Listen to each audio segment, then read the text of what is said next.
Hello and welcome to another episode of the e-commerce coffee break podcast. Today we want to talk about a massive topic and a topic that a lot of merchants and old school marketers might struggle with. We want to talk about how e-commerce performance marketing and data strategies are being used for being achievable and profitable to scale your business. So keywords there are data layer, Facebook pixel, Google Ads tag, Google Tag Manager, server-side tracking, Google Analytics. And you might have the feeling as a online seller, you're more of a data scientist than a marketer. So to dive into that today, I have Wesley Hartley with me. He's the Chief Revenue Officer at Leaf.fm. He is a copywriter and technologist with over 15 years of experience in social and VC investment. He's also the mastermind behind Leaf's growth platform and Leaf's full funnel performance marketing methodology. So let's dive right into it. Hi, Wesley. How are you today? I'm good. Thank you. Thanks for having me on. Wesley, doing marketing nowadays, it's more a technology job than being a creative job. Keyword there, and it comes from every possible site, is data, data, data. From your perspective, where do you think is marketing, or where has marketing changed to compared to like 5 or 10 years ago? Yeah, so when I first got into this space with Leaf, the company that I run with some of my business partners, we were a music technology company. We had an app called Leaf Music. We had no experience in marketing, and very little budget, and there was only 5 of us in the company, and we needed a way to acquire customers and acquire users of our app. So naturally gravitated towards Facebook ads, and at the time Facebook ads was very, very good value for money. You could test a lot of creatives. There were very, very granular targeting options, and you had a lot of control over that targeting. And so at the time, we developed something called the £1 test. And we could, because we were advertising our music app in places like Latin America, which was traditionally cheaper to advertise in than, say, the US or Scandinavia or the UK, we could get a lot of bang for our buck and test lots of audiences, interest-based audiences, lookalike-based audiences. You could even at that point go into a Facebook page and look at the insights, get very, very granular insights of the people that were following you on Facebook, and it would give you, I think at the time, it would give you affinity. I think we used to call it affinity kind of behaviors and interests. So you could see, oh, the people that like our page are 234% more likely to like this page and this interest and this behavior. So you could build up a profile en masse, and you could do really granular interest-based targeting, and we could even pull the performance of interest through the API. So we could report on the performance. We could put 200 interests in one ad set inside Facebook, and then pull out the performance of that interest to see how many app installs we've got. Long story short, we found out music's where startups go to die.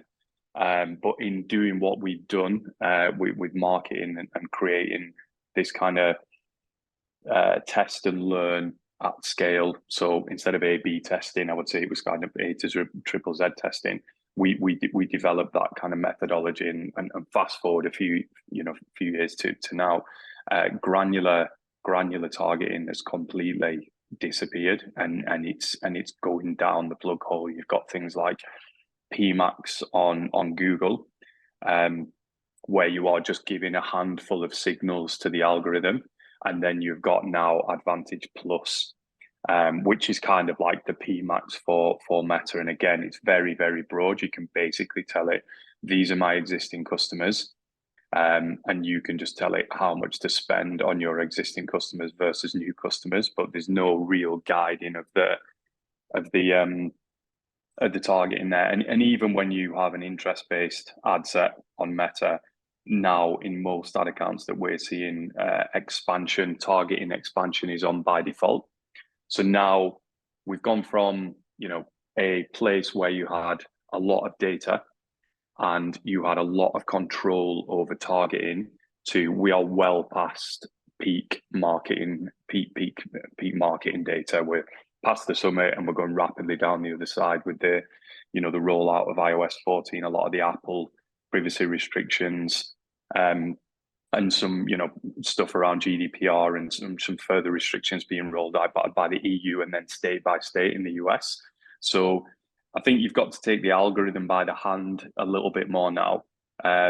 Instead of, being over segmenting your targeting, you've got to be okay with having broad targeting and just being very, very specific with your creative, especially on Meta. Your creative has really got to take the algorithm by the hand and get people to self-select, so that Facebook, Meta knows what is in this image, it knows what the product is, and it knows who you are aiming it at. You've given it all the right signals. And then when people see that in their feed, they instantly know, yes, this is a product for me, or no, this is not a product for me. And you want that kind of almost a binary reaction from your audience. So then the algorithm knows, okay, I won't serve it to those people. None of those types of profiles are interacting or engaging anyway, but these people aren't. So that's fundamentally altered the way that we do marketing now. It's slightly different on Google than it is to say Meta or TikTok and other social channels. But by and large, yeah, we get less data and we've got less control over targeting. So we're kind of going back to where it all marketing really started, which is kind of know your customer, know your customer and know who you are aiming it at, and make sure that that message and that creative and your product is really, really geared for a very, very specific customer. Mm-hmm. Yeah, I remember the golden times, 2015, 2016, somewhere around that time span, where the targeting was so great. That was really a dream for every marketer out there. And then sort of from there, it went downhill. And it is going to continue a little bit downhill because next year, the third-party tracking will fall away.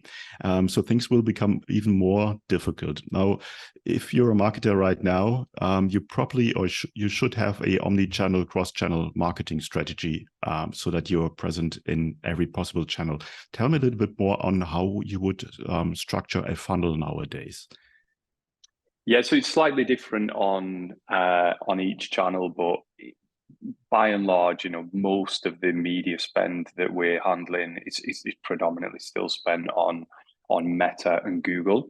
Once you start to add in, and I'm not going to talk about email because we don't really do email. We collaborate with the brands that do email, but generally speaking, the more channels we have and the less attribution we have, we're getting a situation where 1 + 1 = 3, and a lot of that is because lots of brands and agencies are all wanting to make their channels look like they're performing very, very well, so they can justify fees or justify budget and justify your job. So we have a situation where we might do an audit for a brand, say, and we will look at the way that their Meta and Google ad accounts are structured and the way the funnels are structured. And on Google, you might have an attribution window. The agency might have put an attribution window of something like 45 days or 60 days for a product, where the average order value is £25, where 98% of those purchases happen within 24 hours. People click on an ad, go to the site and say, yeah, it's only 25 quid, I'll buy that, there's zero consideration time. And what that does is just massively increase the attribution overlap with another channel. And then, so Meta, you might be spending £200,000 a month on Meta, you might be spending £50,000 a month on Google, but because Google's got this 90-day attribution window, it is mopping up a lot of the conversions that are actually being driven by Meta. And Meta's got, a 7-day window. So the way that we build funnels now on each channel would be to reduce that attribution overlap. So we make sure on, say, Meta, we would have top, middle, and bottom of funnel. Top, new to brand audiences, never visited your website, never interacted with your brand on social media before.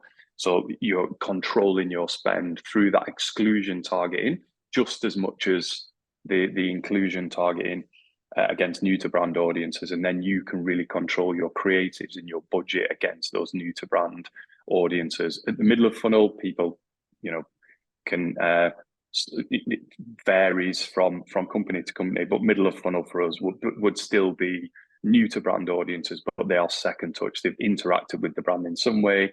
they've had some kind of education. And so we are not educating them about the brand at that point. We are just reminding them of their reasons to believe in the brand, but it becomes more product focused, bottom of funnel, still new to brand, but retargeting. So warm and hot audiences. So retargeting web visitors who've had a quick look and bounced, or hot audiences been to the website and they have added something to cart, or they have viewed a particular product. At that point, we can start getting more personalized with the retargeting and personalized with the messaging through product feed, dynamic product ads and things like that on Meta. Similar stuff on Google. You can start retargeting people with the very specific make and model and size and color of product that they've interacted with on your website. And then there's a whole separate funnel for your existing customers, people who've bought X but not bought X. So upsell, cross-sell opportunities, churn risk,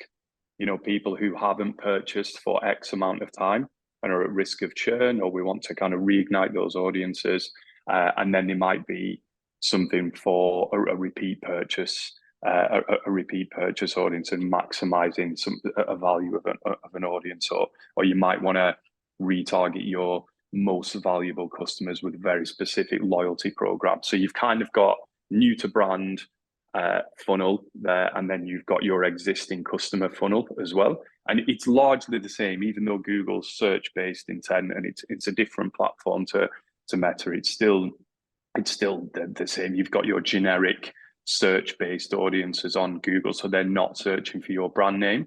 You've got your separate campaigns that contain your brand name, and you could call those, some of those are going to be new to brand audiences who might have found out about you on Meta and are then searching for you on Google, or they could be existing customers who are coming back, but you would largely, through inclusion and exclusion targeting, you would largely have the same funnel, but it would just be governed slightly differently because it's all about search-based intent. And then you have things like PMAX and shopping campaigns. All those campaigns, generally speaking, for our customers who are e-commerce, D2C customers, that would be built around product categories or specific products, and then based around margin. You want to control your budget against the products that are delivering you A, volume, but B, also margin, and having that balance between volume and margin so you can control the profitability of your campaigns. And then as you're controlling those structures on each of these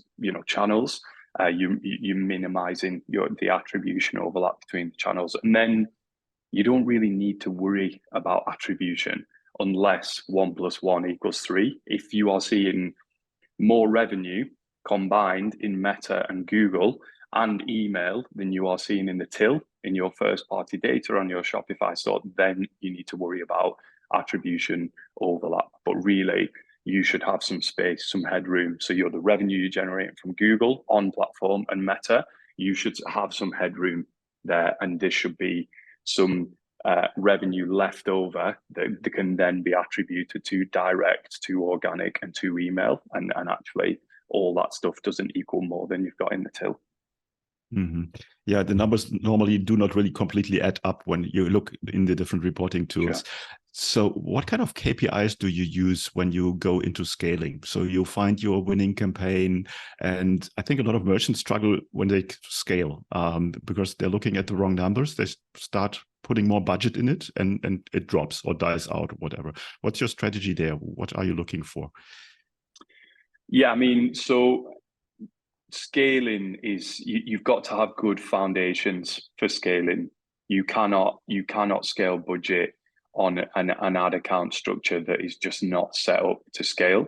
And I think people listening to this podcast have probably done a bit of research. You've heard of horizontal scaling and vertical scaling. Vertical scaling would be putting all your budget and trying to scale in one channel or one campaign or one ad set or one ad.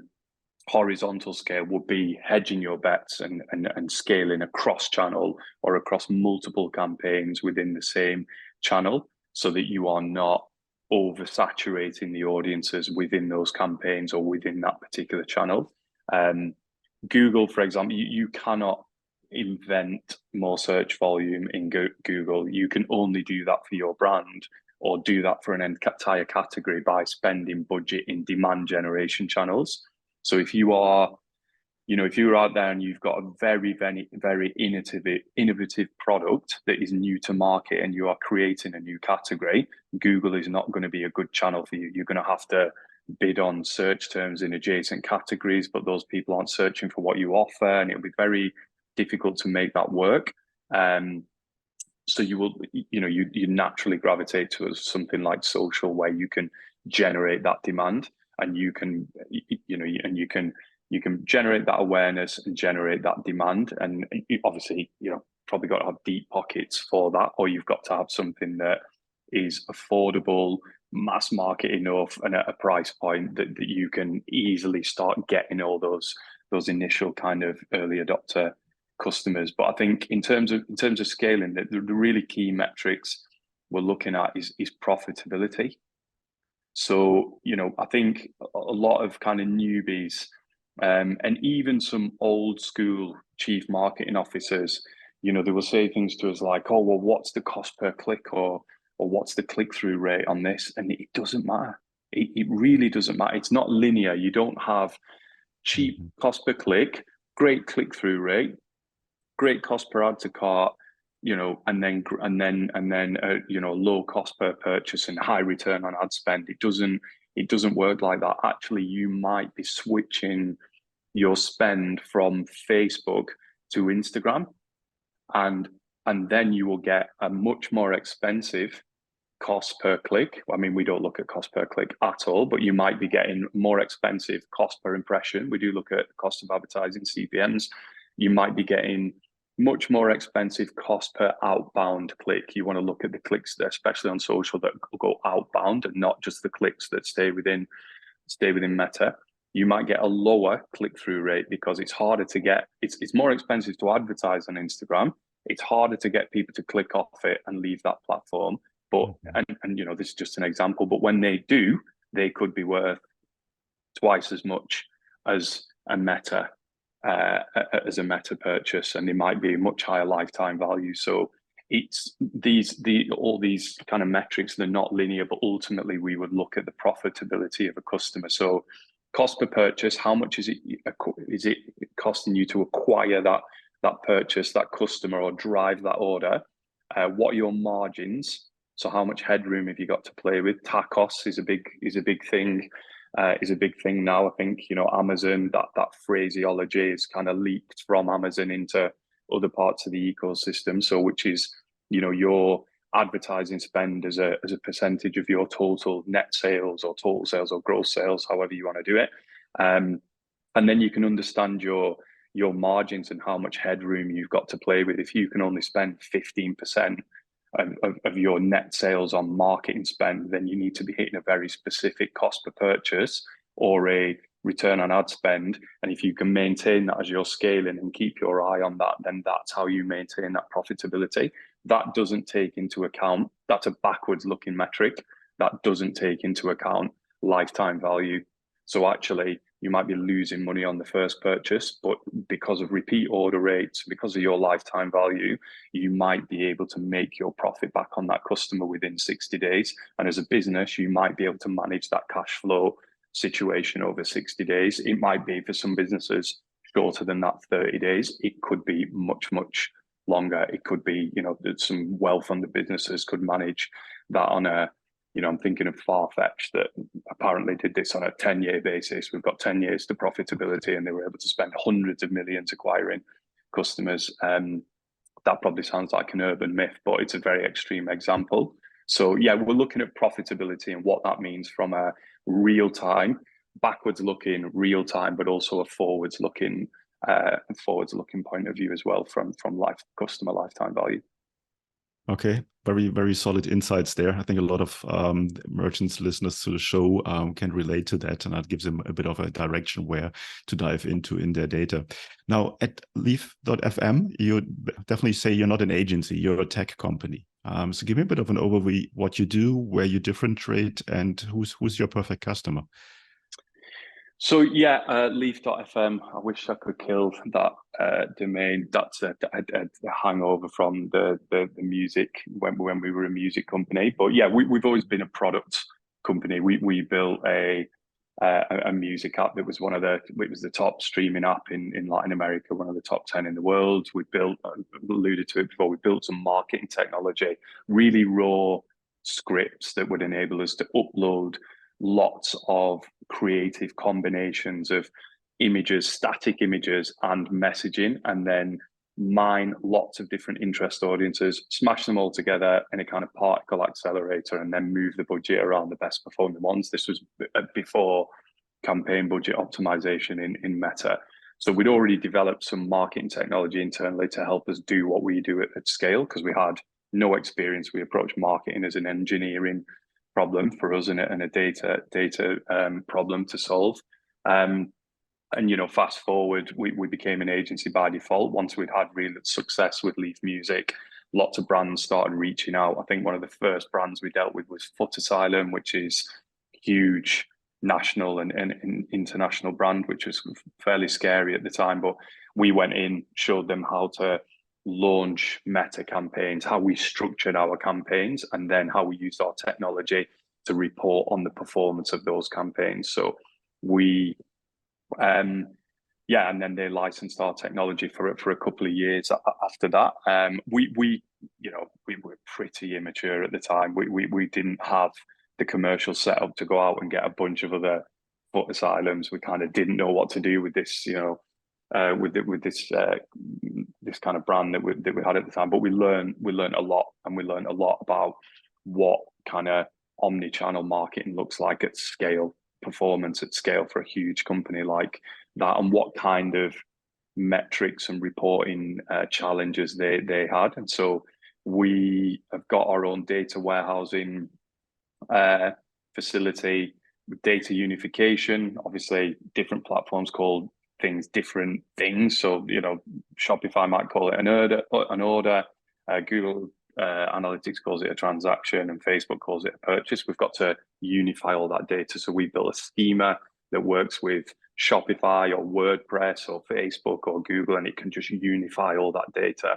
And then we've got a visualization platform called LeafGrow that we've used internally for a couple of years that helps us make much smarter decisions about ad spend allocation. And it's a post-attribution platform. So we're not bothered about last click, and GA data for us is just becoming relatively redundant. We try to use as little of Google Analytics as possible. We're just interested in first-party data, money in, money out. What products are we advertising? How much are we spending against these particular products? And are we seeing sales of those products, profitable sales of those products against the ad spend that we are pushing against them? And that's how we are setting ourselves up for the future, I think. So yeah, we have our own technology. There's a couple of similar platforms out there. I think ours is a little bit more bespoke. So as a company, we can tailor the reporting platform to you. So it does first-party revenue and customer reporting from, say, Shopify. We've got channel reporting from Amazon, say Google, TikTok, and Meta, and we're very opinionated. We break down the funnels and present what the performance of those funnels on the channels. We've got cohort analysis, predictive forecasting, and then creative performance reporting as well.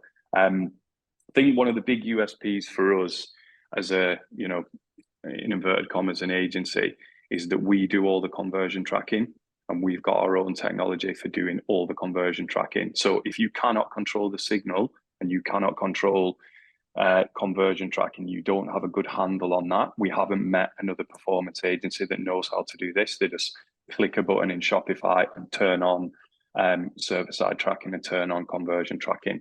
That conversion tracking is very, very volatile.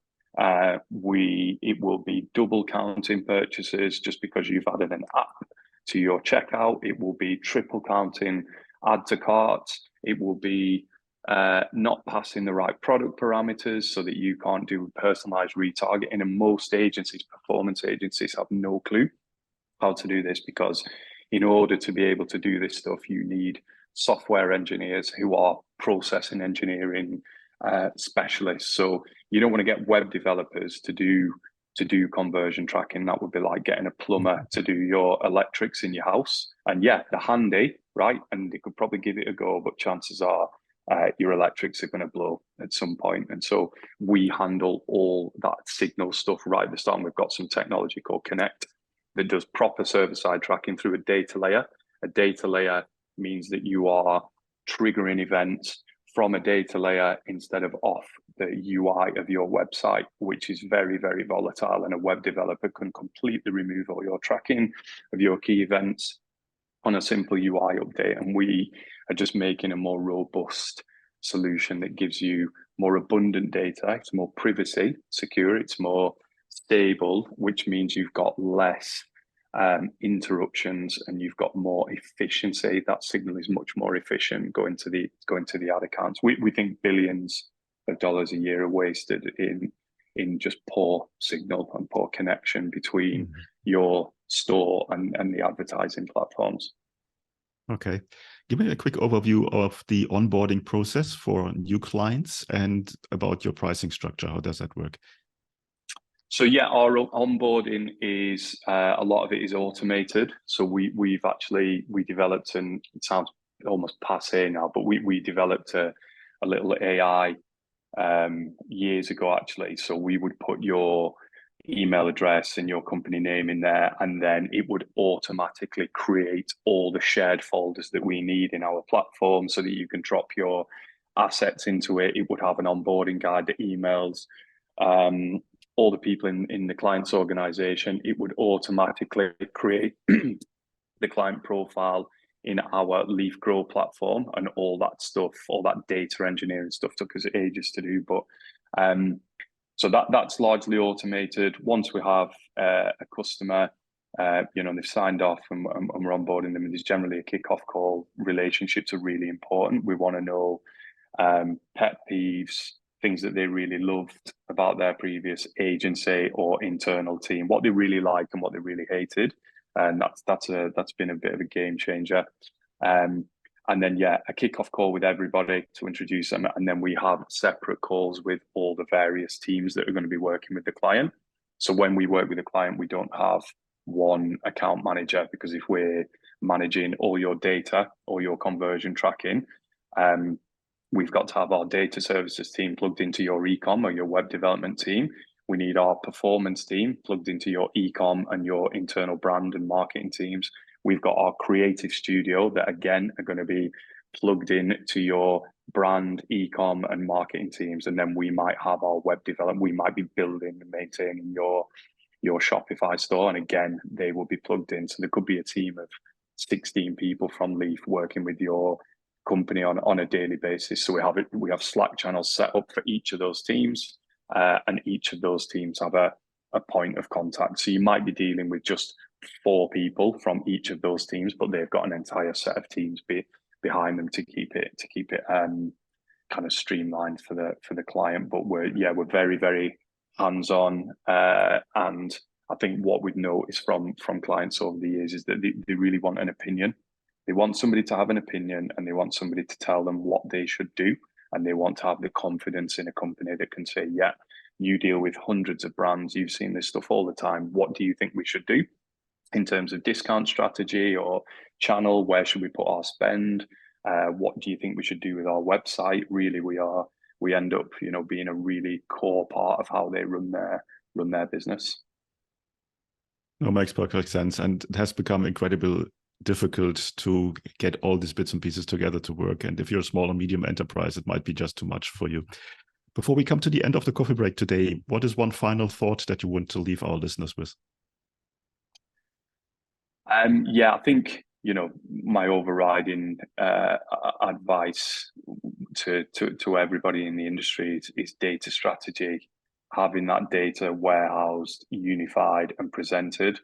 If you're working out of a spreadsheet and that works for you and you're a small kind of entity, kind of good luck with that. Actually, there is a place for spreadsheets, but as you're scaling your organization, actually having a really strong foundation and making sure the validity of your data is top notch, having a handle on on Signal, the Signal data, so the conversion tracking data. It's really undervalued by lots of brands in terms of paying for people to look after that.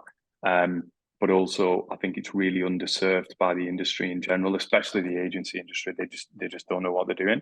So I think have a good handle on the Signal data, and that will help you structure your accounts in a way that you are going to that's going to allow you to report in a smarter way. So if you've got good funnel structures in your ad accounts, reflect that in your reporting, and you will have a much more coherent view of your data from Signal into the ad account structures and then into your reporting solution. And I think spending as much time as possible getting a really strong foundation it's more important, I would say, than the creative element. The creative element is one part of it, but without this data foundation, nothing else matters really. Very true. Well, can people find out more about you guys? Yeah, www.leafgrow.io. And then, just there's a contact form on there if you want to. We do data audits of different levels. We've got some very high level free audit stuff, but we also do data ingestion, and we do some very kind of broad and deep dive audits of people's data management and data strategies. And we often present data and insights to brands that they've just never, ever seen before. Okay, I will put the links in the show notes, then you're just one click away. Wesley, thanks so much for your time today. I think that was a very in-depth overview of why data is so important and why it is so complex and why you might have an expert on your side to help you with that. Thanks so much for the call today. Thanks, Klaus. Cheers.